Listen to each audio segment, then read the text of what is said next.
Hi friends, welcome to sports Fortuner YouTube channel. Friends, ఈ వీడియోలో మనం డిస్కస్ చేయబోయే విషయం ఏంటంటే very all important IPL updates అయితే ఉన్నాయి. మరి దాని గురించి అయితే ఈ వీడియోలో అయితే డిస్కస్ చేద్దాం. ఫ్రెండ్స్, మన ఛానల్లో ఐపీఎల్పై వచ్చే ఫాస్ట్ అప్డేట్స్ ఏవి మిస్ అవ్వకుండా ఉండాలంటే ఇప్పుడే మన యూట్యూబ్ ఛానల్ అయితే సబ్స్క్రైబ్ చేసుకోండి. పక్కనే ఉన్న బెల్ ఐకాన్ అయితే క్లిక్ చేయండి. మరెందుకు లేట్ ఫ్రెండ్స్, ఈ వీడియోలోకి అయితే వెళ్ళిపోదాం. ఫస్ట్ అప్డేట్, బీసీసీఐ అయితే ఈ నెలాఖరున ఐపీఎల్ అందరూ ఫ్రాంచైజీలతో 30th ఆర్ 31st ఈ 2 రోజుల్లో ఏదో ఒక రోజులో అయితే సమావేశం అయితే అవుతుంది. మెయిన్గా మరి ఈ సమావేశాల ఎజెండా అయితే రిటెన్షన్ రూల్స్ గురించి ఒక ఫైనల్ అప్డేట్ ఇవ్వడం. మరి ఈ సమావేశాల తర్వాత మరి ఎంతమంది ప్లేయర్స్ని ఫ్రాంచైజీలు రిటైన్ చేసుకోవాలి, ఫ్రాంచైజీలు తాము రిటైన్ చేసుకున్న ప్లేయర్స్ జాబితా లిస్ట్ని బీసీసీఐకి ఏ డేట్ లోపున ఇవ్వాలి, మరి ఈసారి ఐపీఎల్ ఆక్షన్లో పర్స్ వాల్యూని ఎన్ని కోట్లు పెంచబోతున్నారు, మరి వీటన్నిటి మీద కూడా ఈ సమావేశాల్లో అయితే ఒక స్పష్టమైన క్లారిటీ అయితే వస్తుంది. మరి దీని తర్వాత మరొక నో మోర్ మీటింగ్స్, రిటెన్షన్కి ఇదే చివరి మీటింగ్. చాలా రోజుల నుంచి రిటెన్షన్ రూల్స్ పై ఒక స్పష్టమైన క్లారిటీ రాకపోవడానికి కారణం ఫ్రాంచైజీల మధ్య ఉండే విభేదాలే. ఇవన్నీ కూడా ఈ మీటింగ్తో ఒక ఫైనల్ డెసిషన్ అయితే తీసుకుంటారు. సెకండ్ అప్డేట్, ముంబై టీం నుంచి రోహిత్ శర్మ, సూర్యకుమార్ యాదవ్, మరి ఈ ఇద్దరు కూడా ఈసారి ఆక్షన్ టేబుల్ మీదకి రాబోతున్నట్లుగా ప్రముఖ జాతీయ మీడియాలో అయితే వార్తలు అయితే వస్తున్నాయి. మరి రోహిత్ శర్మ బయటకు వస్తున్నాడని అది అందరికీ తెలిసిందే, బహిరంగ రహస్యమే. మరి తనకు తోడుగా ముంబై టీంలో మరొక పిల్లర్గా బ్యాటింగ్ డిపార్ట్మెంట్లో బ్యాక్ బోన్గా నిలిచిన సూర్యకుమార్ యాదవ్ లాంటి ప్లేయర్ కూడా ఈసారి ఆక్షన్ టేబుల్ మీదకి రాబోతున్నాడు. మరి ఇప్పటికే సూర్యకుమార్ యాదవ్తో ఎల్ఎస్జీ లాంటి కెప్టెన్ అవసరం ఉన్న కొన్ని ఫ్రాంచైజీలు అయితే చర్చలు చేస్తున్నట్లుగా అయితే కొంత న్యూస్ అయితే బయటకు వస్తుంది. అలాగే ముంబై టీం కూడా సూర్యని తమ టీంలోనే ఉండమని ఒప్పించడానికి కొన్ని ప్రయత్నాలు అయితే వాళ్ళు కూడా చేస్తున్నారు. మరి ప్రస్తుతం ముంబై టీంలో ఒక్క బుమ్రా తప్పించి ఖచ్చితంగా ఈ ప్లేయర్ రిటైన్ అవుతాడు అని చెప్పడానికి కూడా అవకాశం లేకపోతుంది. ఒక్కొక్క రోజు ఒక్కొక్క ప్లేయర్ గురించి ఒక్కొక్క న్యూస్ అయితే బయటకు వస్తుంది. ఈసారి జరగబోయే 2025 మెగా ఆక్షన్ అయితే ఇంతకు ముందు జరిగిన మెగా ఆక్షన్స్ కంటే లేదా మినీ ఆక్షన్స్ కంటే చాలా స్పెషల్ అనే చెప్పాలి. ఈసారి అయితే మాత్రం చాలా మంది స్టార్ ప్లేయర్స్ అయితే ఆక్షన్ టేబుల్ మీదకి అయితే వస్తున్నారు. కొన్నేళ్ల నుంచి టీంకి ఒక ముఖ చిత్రంలో ఉండే ప్లేయర్స్ రోహిత్, రాహుల్, పంత్ లాంటి వాళ్ళు కూడా ఈసారి ఆక్షన్ టేబుల్ మీదకి రావడం నెక్స్ట్ సీజన్ ఐపీఎల్ ఒక కొత్త కళ అనేది సంతరించుకోబోతుంది. మరి ఈ స్టార్ ప్లేయర్స్ అందరూ కూడా ఒక్కొక్కరు ఒక్కొక్క టీంకి వెళ్ళడం వల్ల ప్రతి టీం కూడా మంచిగా బ్రాండ్ వాల్యూను బిల్డ్ చేసుకుని ఆ స్టార్ సపోర్టర్స్తో కలకలలాడబోతున్నాయి. కొన్ని అన్బ్యాలెన్స్డ్ టీమ్స్కి అయితే ఇది వరంలా అయితే ఉండబోతుంది. ఎప్పటి వరకు కప్పు కొట్టని కొన్ని టీమ్స్కి అయితే ఈ 2025 మెగా ఆక్షనే ఒక సంజీవిని లాంటిది. ఇంతకు మించి మరొక మంచి అవకాశం అయితే రాదు. తమకు నచ్చిన ఒక స్టార్ ప్లేయర్ని కెప్టెన్గా చేసుకుని వాళ్ళ కళలు సాకారం చేసుకోవడానికి. థర్డ్ అప్డేట్, ఆర్సీబీ టీం గురించి. మరి ఆ జట్టు ఫ్యాబ్ డూ ప్లేసెస్కి సక్సెసర్గా కొత్త కెప్టెన్గా కేఎల్ రాహుల్ అయితే ఆర్సీబీ టీంలోకి అయితే రాబోతున్నాడు. ఇది మరి ఆల్మోస్ట్ కన్ఫర్మ్ అప్డేట్. ఈ న్యూస్ అయితే మాత్రం ప్రముఖ జాతీయ మీడియాలో కూడా వినిపిస్తుంది. మరి ఈ సీజన్లో ఎల్ఎస్జీ ఎస్ఆర్హెచ్ మ్యాచ్లో లక్నో చిత్తుగా ఓడిపోయిన సమయంలో ఎల్ఎస్జీ ఓనర్ అయిన సంజీవ్ గోయంకా మరి కేఎల్ రాహుల్ సంజయ్స్ ఇవ్వకముందే కేఎల్ రాహుల్ని అయితే దూషించడం అయితే జరిగింది. అది కూడా అందరూ చూస్తుండగా గ్రౌండ్లోనే. మరి ఇది అప్పట్లోనే ఒక పెద్ద వివాదం అయితే అయ్యింది. మరి అప్పుడే అందరూ ఫిక్స్ అయ్యారు కేఎల్ రాహుల్ ఎల్ఎస్జీ టీంను వదిలేస్తున్నాడని. 2013లో ఆర్సీబీ టీం తరపున అయితే కేఎల్ రాహుల్ అయితే డెబ్యూ చేశాడు. మళ్ళీ వెంటనే ఒక్క సీజన్తోనే కేఎల్ రాహుల్ని అయితే ఆర్సీబీ టీం అయితే వదిలేయడం అయితే జరిగింది. తర్వాత 2014-15 ఆ 2 సీజన్స్లో కేఎల్ రాహుల్ అయితే ఎస్ఆర్ఎస్ టీం తరపున అయితే ఆడాడు. మళ్ళీ తిరిగి 2016లో ఆర్సీబీ టీం తరపున అయితే రీఎంట్రీ అయితే ఇచ్చాడు. నెక్స్ట్ 2017 ఇయర్లో ఇంజురీ కారణంగా కేఎల్ రాహుల్ ఐపీఎల్కి మిస్ అవ్వడం, మరి కేఎల్ రాహుల్ని ఆర్సీబీ టీం బ్యాక్ చేయకపోవడం, తనని వదిలేయడం అయితే జరిగింది.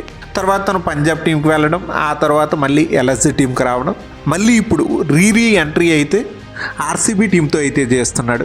మరి ఎక్కడెక్కడో తిరిగి ఆర్సీబీ సొంత గూటికి అయితే కేఎల్ రాహుల్ అయితే చేరుకుంటున్నాడు. అయితే కేఎల్ రాహుల్ కూడా ఆర్సీబీ టీంలోకి రావడం చాలా ఇష్టం. రీసెంట్గా జరిగిన ఒక ఇంటర్వ్యూలో కేఎల్ రాహుల్ అయితే తనకి ఐపీఎల్ అవకాశం ఇచ్చింది ఆర్సీబీ టీం, మళ్ళీ తిరిగి ఆ టీం తరపున ఆడాలనుకుంటున్నట్లుగా అయితే చెప్పాడు. మరి సంజీవ్ గోయంకాతో జరిగిన గొడవ సందర్భంలో కూడా ఆర్సీబీ టీం ఫ్యాన్స్ అయితే మాత్రం కేఎల్ రాహుల్కి అయితే సపోర్ట్గా అయితే నిలిచారు. మరి అప్పుడే కేఎల్ రాహుల్ని ఆర్సీబీ టీంలోకి రావాలని ఫ్యాన్స్ అందరూ కూడా ఇన్వైట్ చేయడం అయితే జరిగింది. ఆర్సీబీ టీం అయితే కేఎల్ రాహుల్ని ఆక్షన్ టేబుల్ మీదకి వెళ్ళనివ్వకుండా ట్రేడింగ్ ద్వారా అయితే వాళ్ళ టీంలోకి తెచ్చుకోవడానికి అయితే ప్రయత్నాలు అయితే చేస్తుంది. మరి ఆల్రెడీ ఆర్సీబీ టీం మేనేజ్మెంట్ అయితే ఎల్ఎస్జీ మేనేజ్మెంట్తో సంప్రదించి దీనిపై అయితే ఒక ఫైనల్ డెసిషన్ అయితే తీసుకున్నట్లుగా అయితే ఒక సమాచారం. మరి ఈ trade deal cash trade deal అయితే జరుగుతుందా లేకపోతే ప్లేయర్ ట్రేడ్ డీల్ జరుగుతుందా అనే దానిపై అయితే ఒక స్పష్టత అయితే లేదు. బట్ ట్రేడింగ్లో ఆర్సీబీ టీం అయితే కేఎల్ రాహుల్ని అయితే సొంతం చేసుకోవాలని చూస్తున్నారు. మరి తన యాక్షన్ టేబుల్ మీదకి వదిలారంటే చాలా టీమ్స్ మధ్య అయితే పోటీ ఉంటుంది. ఆ టైంలో తన ఆర్సీబీ టీంకి రావచ్చు రాకపోవచ్చు. అందుకే మరి తెలివిగా ముందే ట్రేడ్ చేసుకుంటే ఎటువంటి ఇబ్బంది ఉండదని ఆర్సీబీ టీం మేనేజ్మెంట్ అయితే భావిస్తుంది. Next update, Rishabh Pant Delhi Capitals టీంను వదిలిపెట్టి సిఎస్కే టీంలోకి చేరుతున్నాడని ఫస్ట్లో ఒక రూమర్గా ఈ వార్త వచ్చి ఇప్పుడైతే మాత్రం ఇది ఆల్మోస్ట్ కన్ఫర్మ్ న్యూస్గా అయితే తెలుస్తుంది. రిషబ్ పంత్ సిఎస్కే టీంలోకి చేరడంపై బోల్డ్ అంత బజ్ అయితే వస్తుంది. మరి ఈ వార్తలపై ప్రముఖ జాతీయ మీడియా నుంచి కూడా చాలా ఆర్టికల్స్ అయితే బయటకు వచ్చాయి. 2025 మెగా ఆక్షన్కు ముందు ఢిల్లీ టీం అయితే అనూహ్య నిర్ణయాలు అయితే తీసుకుంటుంది. మరి ఇప్పటికీ హెడ్ కోచ్ అయిన రికీ పాంటింగ్ని అయితే తప్పించింది. గత కొన్నేళ్ల నుంచి ఆ టీం ముఖచిత్రంగా ఉన్న రిషబ్ పంత్ని సైతం ఈసారి మెగా ఆక్షన్లకు వదిలేయాలని ఢిల్లీ టీం మేనేజ్మెంట్ అయితే భావిస్తుంది. మరి ఇది కానీ జరిగితే మాత్రం ఢిల్లీ టీం చేస్తున్న మరొక హిస్టారికల్ బ్లండర్ అనే చెప్పాలి. గతంలో ఇలాగే టీంకి ఒక మంచి సక్సెస్ఫుల్ కెప్టెన్గా ఉన్న శ్రేయస్ అయ్యర్ని వదిలిపెట్టేసి అప్పుడే చాలా పెద్ద తప్పు అయితే చేసింది.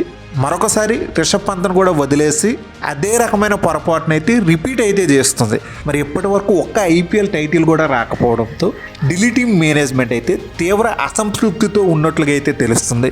మరి దీనిలో భాగంగానే టీంలో అయితే మాత్రం ఒక భారీ ప్రక్షాళన దిశగా అయితే వెళ్తుంది. మరి ఈసారి ఢిల్లీ టీం మేనేజ్మెంట్ అయితే టీంలో ఏ ప్లేయర్ని రిటైన్ చేసుకోవాలన్న దానిపై అయితే మాత్రం తర్జన భర్జనలు అయితే పడుతుంది. ఒక కన్ఫ్యూజన్లో అయితే ఉంది. ఏ ప్లేయర్ని రిటైన్ చేసుకోవాలన్న దానిపై ఇప్పటికి కూడా ఎటు తేల్చుకోలేని పరిస్థితి అయితే టీంలో అయితే ఉంది. మరి ఢిల్లీ టీం పంత్ను వదిలేయాలని డిసైడ్ అవ్వడంతో ఎలా అయినా సిఎస్కే టీం మేనేజ్మెంట్ అయితే పంత్ను టీంలోకి తెచ్చుకోవాలని ప్రయత్నాలు అయితే చేస్తుంది. మరి సిఎస్కే టీంకి చెందిన ఒక అధికారి చెప్తున్న దాని ప్రకారం అయితే ఆల్రెడీ సిఎస్కే టీం మేనేజ్మెంట్ అయితే ఢిల్లీ టీం మేనేజ్మెంట్తో అయితే సంప్రదింపులు అయితే చేస్తుంది. ట్రేడింగ్ ద్వారా రిషబ్ పంత్ని అయితే సిఎస్కే టీంలోకి అయితే తెచ్చుకోవాలని చూస్తున్నారు. మరి ఇది పూర్తిగా ధోని ఐడియా అని తెలుస్తుంది. మరి దీంతో ధోని నెక్స్ట్ సీజన్లో ఆడట్లేదు అనే దానిపై అయితే ఒక స్పష్టమైన క్లారిటీ అయితే వచ్చినట్లుగా అయితే తెలుస్తుంది. మరి ధోని చూసిన మేరకే రిషబ్ పంత్ని టీంలోకి తెచ్చుకుంటే రాబోయే 10 ఏళ్ల వరకు సిఎస్కే టీంకి అయితే ఎటువంటి డోకా ఉండదని చెప్పి వాళ్ళైతే భావిస్తున్నారు. మరి వికెట్ల వెనకాల ధోనిలా చురుగ్గా ఉండే రిషబ్ పంత్ ప్రజెంట్ ఐపీఎల్లో ది మోస్ట్ సక్సెస్ఫుల్ వికెట్ కీపర్స్లో 3rd ప్లేస్లో అయితే ఉన్నాడు. మిడిల్ ఆర్డర్లో బ్యాట్తో విధ్వంసం సృష్టించే రిషబ్ పంత్ సిఎస్కే టీంకి వస్తే మరి లాస్ట్ సీజన్లో అంబట్ రాయుడికి సిఎస్కే టీం ఒక చక్కటి రీప్లేస్మెంట్ అయితే చూసుకోలేకపోయింది. అది రిషబ్ పంత్ రావడం వల్ల పూర్తిగా నెరవేరే అవకాశాలు అయితే ఉంటాయి. మరి రిషబ్ పంత్ చెన్నై టీంలోకి వచ్చిన ఒక కెప్టెన్గా అయితే ఉండడు, కానీ వైస్ కెప్టెన్గా అయితే ఉండొచ్చు. మరి రుతురాజ్ గైక్వాడే కెప్టెన్గా అయితే కొనసాగుతాడు. రుతురాజ్ గైక్వాడ్ లేని సందర్భాల్లోనూ ఏమైనా రుతురాజ్ గైక్వాడ్ ఫ్యూచర్లో పూర్తిగా ఇంకా ఫెయిల్ అవుతున్నాడు అనుకునే టైంలో రిషబ్ పంత్కి అయితే సిఎస్కే కెప్టెన్సీ వచ్చే అవకాశాలు అయితే ఉంటాయి. ఢిల్లీ టీం డైరెక్టర్ అయిన సౌరవ్ గంగూలీకి అయితే టీంలో రిషబ్ పంత్ని ఉంచాలని అనుకుంటున్న మేనేజ్మెంట్కి అయితే మాత్రం రిషబ్ పంత్పై అసంతృప్తి ఉండటం వల్ల తననైతే రిలీజ్ చేయాలని చూస్తున్నారు. రిషబ్ పంత్ కోసం సిఎస్కే టీం మేనేజ్మెంట్ అయితే ఢిల్లీ టీం మేనేజ్మెంట్తో అయితే ట్రేడ్ చేసుకోవాలని అయితే చూస్తున్నారు. మరి ఇది ప్లేయర్ ట్రేడింగా లేకపోతే క్యాష్ ట్రేడింగ్ అనే దానిపై అయితే స్పష్టత రావాలి. ఉన్న సమాచారం మేరకు ఇది ఒక ప్లేయర్ ట్రేడ్ అయ్యే అవకాశం అయితే ఉంది. సిఎస్కే టీం నుంచి ఒక కీలకమైన ప్లేయర్ని అయితే ఢిల్లీ టీం అయితే అడుగుతున్నట్లుగా అయితే సమాచారం. అది కూడా ఒక మిడిల్ ఆర్డర్ బ్యాట్స్మెన్ కోసం అయితే ఢిల్లీ టీం అయితే చూస్తుంది. లాస్ట్ అప్డేట్, వదిలేస్తున్న రిషబ్ పంత్ స్థానంలో ఢిల్లీ టీం మేనేజ్మెంట్ అయితే రాబోయే సీజన్లో వాళ్ళ టీంకి కెప్టెన్గా team India world cup winning captain hitman Rohit శర్మని తీసుకోవాలని భావిస్తున్నారు. రోహిత్ శర్మ టీంలోకి వస్తే తమ చిరకాల స్వప్నం అయితే నెరవేరుతుందని ఢిల్లీ టీం మేనేజ్మెంట్ అయితే భావిస్తుంది. ఈసారి రోహిత్ శర్మ విషయంలో మాత్రం ఐపీఎల్ ఫ్రాంచైజీల మధ్య అయితే చాలా పోటీ అయితే ఉంది. మరి అందుకే ముందుగా ఆల్రెడీ ఢిల్లీ టీం మేనేజ్మెంట్ అయితే రోహిత్ శర్మతో అయితే సంప్రదింపులు అయితే చేసింది. మ్యాక్సిమం 99% తనని ట్రేడింగ్ ద్వారా ఢిల్లీ టీంలోకి అయితే తెచ్చుకోవాలని చూస్తున్నారు. అది కుదరకపోతే ఆక్షన్ టేబుల్ మీదకి వెళ్ళి ఎంత డబ్బైనా స్పెండ్ చేసి టీంలోకి తీసుకోవాలని చూస్తున్నారు. ఆక్షన్ టేబుల్ మీదకి వెళ్ళి రోహిత్ శర్మ మళ్ళీ ఢిల్లీ టీంలోకి రావడం అయితే కష్టమే, ఎందుకంటే పంజాబ్ లాంటి వాళ్ళు అయితే అక్కడ వదలరు.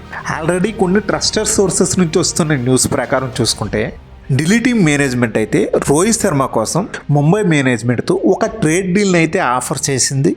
మరి ఇవి ఫ్రెండ్స్ ఇప్పటి వరకు ఐపీఎల్ లేటెస్ట్ అప్డేట్స్ గురించి వచ్చిన వీడియో. ఫ్రెండ్స్ ఈ వీడియో మీకు బాగా నచ్చినట్లయితే లైక్ చేయడం మాత్రం మర్చిపోవద్దు. ఫ్రెండ్స్ మరి మన ఛానల్లో ఐపీఎల్పై వచ్చే రెగ్యులర్ అప్డేట్స్ ఏవి మిస్ అవ్వకుండా ఉండాలంటే ఇప్పుడే మన యూట్యూబ్ ఛానల్ని అయితే సబ్స్క్రైబ్ చేసుకోండి. పక్కనే ఉన్న బెల్ ఐకాన్ అయితే క్లిక్ చేయండి. నేను మిమ్మల్ని మరో ఇంట్రెస్టింగ్ వీడియోతో మళ్ళీ కలుస్తా. Thank you. By bye friends. జై హింద్.